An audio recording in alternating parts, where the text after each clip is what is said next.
तो उसको 5 लाख रुपए तक का लोन संबंधित बैंक के द्वारा, और लोनिंग अमाउंट का 50% या 50,000 रुपए जो भी कम होता है वो सब्सिडी दी जाती है। अगर आप झुंझुनू में रहकर आईआईटी, जेई या नीट जैसे बड़े एग्जाम्स को क्रैक करने का सपना देख रहे हैं, तो रेसिडेंस झुंझुनू आपके लिए एक बेहतरीन विकल्प साबित हो सकता है। जैसा कि हम जानते हैं, ये मशहूर रेजिडेंस कोटा का ही एक हिस्सा है। यहाँ न केवल जेई और नीट बल्कि फाउंडेशन कोर्सेज और ओलंपियाड की तैयारी भी बहुत बारीकी से कराई जाती है। आखिर रेजिडेंस झुंझुनू में खास क्या है? सबसे पहली बात, यहाँ रट्टा मारने के बजाय कॉन्सेप्ट बेस्ड टीचिंग पर जोर दिया जाता है। दूसरा, यहाँ की रेगुलर टेस्ट सीरीज आपको आपकी प्रोग्रेस का आईना दिखाती रहती है। और सबसे जरूरी, यहाँ हर स्टूडेंट को पर्सनल मेंटरशिप मिलती है ताकि आप अपनी कमियों को दूर कर सके। तो अगर आप एक अनुशासित माहौल यानी डिसिप्लिन स्टडी एनवायरनमेंट की तलाश में हैं, तो आज ही विजिट करें रेजोनेंस कोचिंग इंस्टीट्यूट, पीरो सिंह सर्कल के पास, झुंझुनू। अपने सपनों को उड़ान दें सही चुनाव के साथ। धन्यवाद। कि आप लोगों का आशीर्वाद हमारे पे ऐसे ही बने रहे। और मैं अब आज के हमारे जो मुख्य अतिथि उमर कुरैशी साहब है, उनसे मैं निवेदन करूंगा कि वो ईद के बारे में हमें बताएं और इनके भाईचारे के बारे में, और अपन कैसे इसको मनाते हैं, इसका क्या उद्देश्य है, इसके बारे में आपको अवगत कराएंगे। तो मैं निवेदन करूंगा आज के हमारे मुख्य अतिथि जी उमर कुरैशी साहब से। राजस्थान के आज मासिक मीटिंग भी है, साथ ही जो हमारे हिंदू मुस्लिम समाज के जो बहुत ही शानदार त्यौहार है वो भी हमारे जो पिछले दिनों है वो गए हैं। उसमें मुख्य रूप से ईद का त्यौहार भी है और होली का त्यौहार भी है।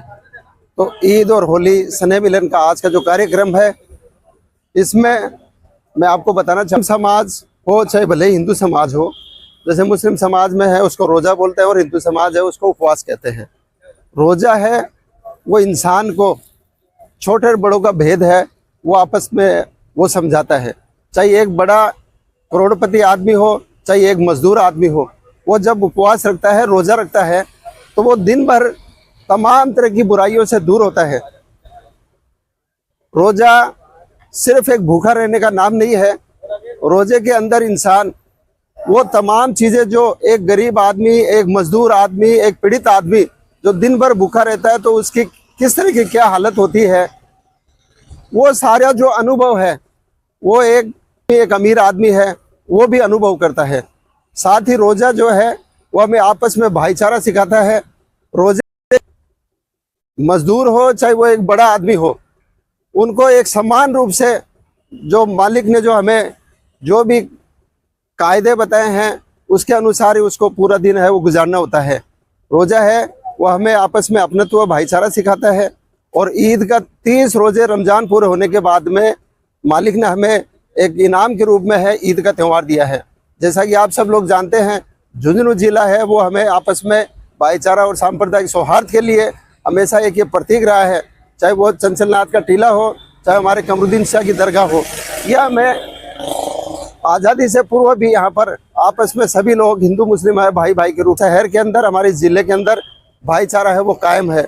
और मैं आशा करता हूँ और ईश्वर से प्रार्थना भी करता हूँ कि हमारा ये भाईचारा है, हमारे ये आपस में प्यार मोहब्बत इखलाक है, ये हमेशा हमेशा के लिए कायम रखे। क्योंकि जिस शहर में, जिस ज़िले में, जिस देश में आपस में प्यार मोहब्बत इखलाक हो रहेगा, तो वो शहर हो चाहे भले ही वो राज्य हो चाहे देश हो, उसका विकास है वो संभव है। आपस में भाई भाई की तरह आपस में मिलकर रहें, तभी देश है उसका विकास है वो निरंतर रूप से जारी रहेगा। और हमारा जो देश है वो विकसित भी बनेगा, हमारा देश है वो विश्व गुरु भी बनेगा। मैं इन्हीं शब्दों के साथ आए हुए जितने जिले भर से जो हमारे दिव्यांग साथी है और इसको जो संचालन करें, सिरवा जी हो, राकेश जी और आप तमाम, पृथ्वीराज जी हैं, गुजर साहब, और मैं एक एक का नाम लूँगा तो बहुत सारा समय लगेगा। आप सभी लोग जो अपना जो कार्य कर रहे हैं वो निश्चित रूप से आपको देखकर हमें बहुत खुशी होती है कि आप लगातार पूरे 365 दिन पूरे साल के अंदर आप अलग अलग कार्यक्रम वो करते रहते हैं। पूरे जिले के अंदर जाकर दिव्यांग बहन और भाइयों की जो भी समस्याएं हैं उसका निवारण के लिए आप लगातार कार्य करते रहते हैं।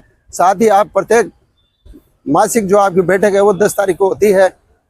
पिछले काफ़ी सालों से मैं भी इस संस्थाओं के साथ जुड़ा हुआ हूँ। मैं इस वक्त मैं हमारे अर्चन जी महिला जी को भी याद करना चाहूँगा कि वो भी एक हीरे के रूप में इस जिले के अंदर थे। और उन्हीं की जो बदौलत है ये पूरी टीम है वो आप लोगों ने तैयार कर रखी है। चाहे वो डॉक्टर जेसी जैन के साथ भी लगातार हरचंद जी महिला है वो लगातार हमारे साथ और हमारी क्लब के साथ है वो जुड़े रहते थे। तो वो उनकी टेम्पो के ऊपर एक लोगो रहता था कि विकलांग फ्री। अब आज है वो विकलांग को अपन दिव्यांग बोलते हैं। तो उस वक्त से उन्होंने जो मुहिम चलाई है तो वो पूरे जिले के अंदर नहीं अभी तो पूरे राजस्थान के अंदर हमारे झुंझुनू जिला का जो कार्यकर्ता जो दिव्यांग सेवा संस्थान जो कार्य कर रही है वो निश्चित रूप से आप सभी लोग बहुत बधाई के पात्र हैं। आपने जन जन तक सरकार की स्कीमें हैं वो सारी पहुंचाई है। आप लोगों की कड़ी मेहनत की वजह से एक गरीब परिवार दिव्यांग परिवार उसके अंदर एक आशा की किरण है वो जगाई है। मैं इस वक्त आपको ये भी कहना चाहूँगा कि दिव्यांग है मालिक ने हमें किसी चीज़ के लिए चाहे भले ही वो हाथ कमजोर दिया है या अगर पैर कमजोर दिया है तो वो दूसरी चीज़ है वो उतना ही ज़्यादा हमें ताकतवर बनाया है। जैसे कि आप सभी लोग जानते हैं कि दुनिया भर के अंदर हमारे एक दिव्यांग साथी है जिन्होंने स्वर्ण पदक जीतकर इस देश का नाम है वो रोशन किया है, नीरज जी हैं। उसके साथ देवेंद्र जी पूनिया जी हैं वो भी जिन्होंने पूरे देश के अंदर है वो नाम रोशन किया, साथ ही विदेश के अंदर भी डंका बजाया हिंदुस्तान का। मैं मंच पर उपस्थित भाई मनोहर जी हैं, शिव कुमार जी जांगीड़े बहुत ही वरिष्ठ है, हमारे गोपाल कृष्ण गुप्ता जी हैं, साथ ही हरिराम जी मैण जो कि शिक्षाविद है, हमारे शिक्षा अधिकारी भी रह चुके हैं। मैं आप सभी तमाम लोगों का भी मैं हार्दिक अभिनंदन करता हूं, स्वागत करता हूं कि आप सभी लोग बहुत ही व्यस्तम समय में से आपने अपना समय निकाला है। साथ ही मैं सामने बैठे हुए हमारे दिव्यांग बहनों और भाइयों को मैं ईद और होली की बहुत बहुत हार्दिक बधाई देता हूं, शुभकामनाएं देता हूं और मालिक से प्रार्थना करता हूं कि आप हमेशा खुशहाल रहें, आपका परिवार है वो उत्तरोत्तर आप बढ़ते रहें, आपके घर में खुशी। और आप सभी प्रिय और अजीज भाई बहनों, मंगल कामना आपके लिए, मुबारकबाद आपके लिए। और सबसे बड़ी बात है मैं भी कई दिनों से आपसे जुड़ा हुआ हूं, आपके हौसले को बहुत बहुत बधाई, बहुत बहुत मुबारकबाद, क्योंकि आपका हौसला बहुत बुलंद है। मैं जब भी आता हूं देखता हूं आपको, आपके चेहरे पर मैं कभी मायूसी नहीं देखता हूं। बड़े हंसमुख तरीके से आप आते हो और बैठ करके अपनी समस्याओं का समाधान करते हो और अपनी स्कीम्स और अन्य चीज़ों की जानकारी जो हमारे अग्रणी लोग हैं उनसे लेते हो। ये बहुत अच्छी बात है। मैं समझता हूँ राजस्थान के बहुत कम जिलों में इस प्रकार का कार्यक्रम होता होगा और आप किसी प्रकार की कमजोरी महसूस नहीं कर रहे हो, यही हमारे लिए सबसे बड़ा सुकून है, बहुत बड़ा सुकून है। मैं बहुत अच्छे से देख रहा हूँ और मैं अच्छा फील भी करता हूँ, बहुत अच्छा महसूस करता हूँ आपके जज्बे को देख करके। मेरे लायक कोई भी सेवा हो, कोई भी काम हो, मुझे बताएं। आपके सभी लोग, आपकी बात को कोई भी इनकार करने वाला नहीं है। यहाँ सब सदस्य हैं, हम आपके साथ रहते हैं। कोई भी हमारे लायक सेवा हो बताएं, अच्छा नाश्ता करें, अच्छी समस्याओं का समाधान करें, खुश रहें। बहुत बहुत बधाई आपको, थैंक यू। धन्यवाद। और हमारी आशा है कि आप सभी के लिए हम काम आ सके, हमारी सोसाइटी आपके लिए जो कुछ अच्छा कर सके, तो हमारे लायक जो भी सेवा है तो आप हमें बताएं। उनकी सबसे पहले आपको सभी को मुबारकबाद। और ये जो संस्था चल रही है, मैं इस संस्था से 2003 से जुड़ा हुआ हूँ। करीब करीब मैं प्रोग्राम ज़्यादा तो नहीं अटेंड करता हूँ, मगर करीब करीब प्रोग्राम हरचंद जी महिला जी थे, राकेश जी, इनके साथ में काफ़ी समय से मैं जुड़ा रहा हूँ और मुझे बहुत अच्छा लगता है। ऐसी सेवा और ऐसे मजबूत कार्यकर्ता हैं आपके पास जो हरदम आपके लिए हर समय तैयार रहते हैं।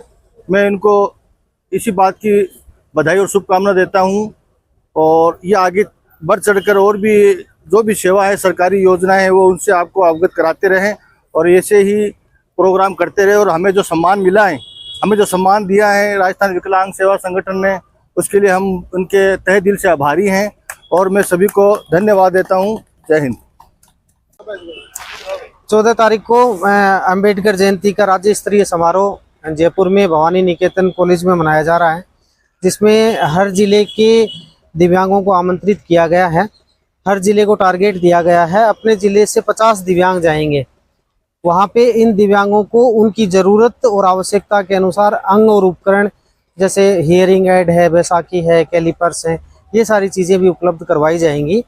तो अपने ज़िले से 50 दिव्यांग जो जाएंगे उनकी लिस्ट हमने डिपार्टमेंट को भेज दी है। 14 तारीख को सुबह 6 बजे यहाँ से बस रवाना होगी। सभी दिव्यांग भाई उस बस में बैठकर जयपुर जाएंगे और प्रोग्राम में भाग लेंगे। वहाँ पे उनकी आवश्यकता अनुसार उनको जो अंग उपकरण मिलेंगे वो लेकर वापस आएंगे। तो इस प्रोग्राम में आप सभी को वहाँ जयपुर जाने के लिए और अम्बेडकर जयंती की ढेर सारी शुभकामनाएं और बधाइयाँ कि आप जयपुर जाएं, राज्य स्तरीय प्रोग्राम में शामिल होवें और अपने जो अंग उपकरण। दिव्यांग छात्रवृत्ति जो योजना है वो दिव्यांग बच्चे जो स्कूल में पढ़ते हैं, 8वीं क्लास तक के बच्चे हैं, उनकी काफ़ी अच्छी छात्रवृत्ति राज्य सरकार द्वारा दी जाती है।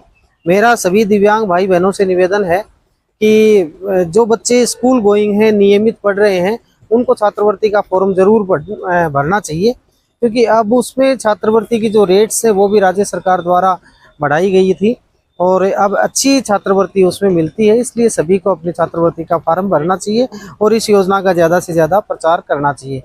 मुख्यमंत्री विशेष योग्यजन स्वरोजगार योजना भी दिव्यांगों के लिए बहुत अच्छी योजना है। इसमें कोई भी दिव्यांग भाई बहन यदि अपना रोजगार करना चाहता है तो उसको 5 लाख रुपए तक का लोन संबंधित बैंक के द्वारा और लोनिंग अमाउंट का 50% या 50,000 रुपये जो भी कम होता है वो सब्सिडी दी जाती है। तो ये भी एक बहुत अच्छी स्कीम है दिव्यांगों के लिए। इस स्कीम का फ़ायदा लेकर जिले में कई दिव्यांगों ने अपना रोजगार शुरू किया है और आज वो अपने रोजगार के माध्यम से अपने परिवार का आजीविका का निर्वाह कर रहे हैं और बहुत अच्छे से इस योजना का लाभ लेकर अपना परिवार चला रहे हैं।